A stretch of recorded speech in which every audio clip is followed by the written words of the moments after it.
मध्य पूर्वेतील युद्धजन्य परिस्थितीमुळे जगभरात तणाव वाढत असतानाच भारतात एक वेगळी चर्चा रंगताना दिसते आणि ती म्हणजे भारतामध्ये पुन्हा लॉकडाऊन लागणार का?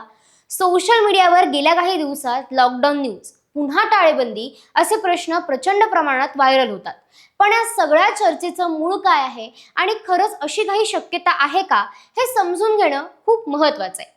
पंतप्रधान नरेंद्र मोदी यांनी अलीकडे संसदेत मध्य पूर्वेतील युद्ध आणि त्याच्या जागतिक परिणामांवर भाष्य केलं.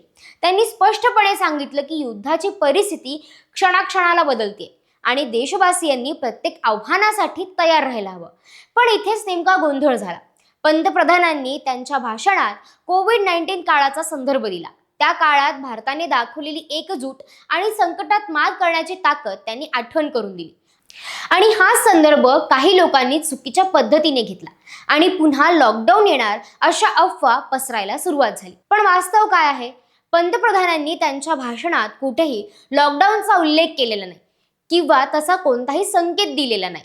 त्यांनी फक्त एवढंच सांगितलं, सरकार सतर्क आहे, परिस्थितीवर लक्ष ठेवून आहे आणि गरज भासल्यास योग्य निर्णय घेण्यासाठी तयार आहे.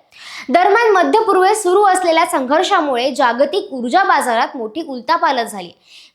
विशेषतः स्ट्रेट ऑफ होर्मुझ ही महत्त्वाची सामुद्रधुनी बंद झाल्यामुळे खनिज तेल आणि नैसर्गिक वायूच्या पुरवठ्यावर मोठा परिणाम झालाय. त्यामुळे आंतरराष्ट्रीय बाजारात तेलाचे दर प्रचंड वाढलेत. याचा फटका भारतासह अनेक देशांना बसतोय. कारण भारत, चीन, जपान, दक्षिण कोरिया यासारखे देश मोठ्या प्रमाणावर खाडी देशांवर अवलंबून आहेत.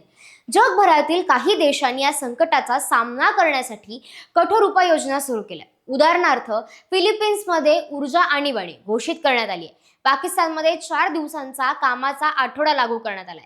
तर श्रीलंका आणि बांगलादेशमध्येही इंधन आणि वीज बचतीसाठी निर्बंध लावले गेले. भारतामध्येही काही ठिकाणी गॅस सिलेंडरचा तुटवडा जाणवतोय आणि लोकांना रांगा लावायला लागतात.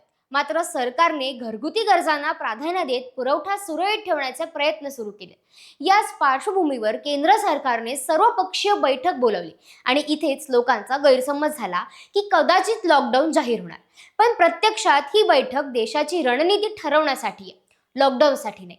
म्हणजेच स्पष्ट शब्दात सांगायचं झालं तर सध्याच्या परिस्थितीत भारतात लॉकडाऊन लागू होण्याची कोणतीही घोषणा झालेली नाही आणि तशी शक्यताही अत्यंत कमी आहे. सरकारचा सध्याचा भर हा ऊर्जा बचत, पुरवठा साखळी आणि आर्थिक स्थैर्य यावर आहे. म्हणून सोशल मीडियावर फिरणाऱ्या कोणत्याही अफवांवर विश्वास ठेवण्यापूर्वी तथ्य पडताळून पाहणं तितकंच गरजेचं आहे. कारण भीतीपेक्षा माहिती महत्त्वाची आणि अफवांपेक्षा सत्य अधिक शक्तिशाली असतं. आता या सगळ्या मुद्द्यावर तुम्हाला काय वाटतं? कमेंट करून नक्की सांगा. धन्यवाद.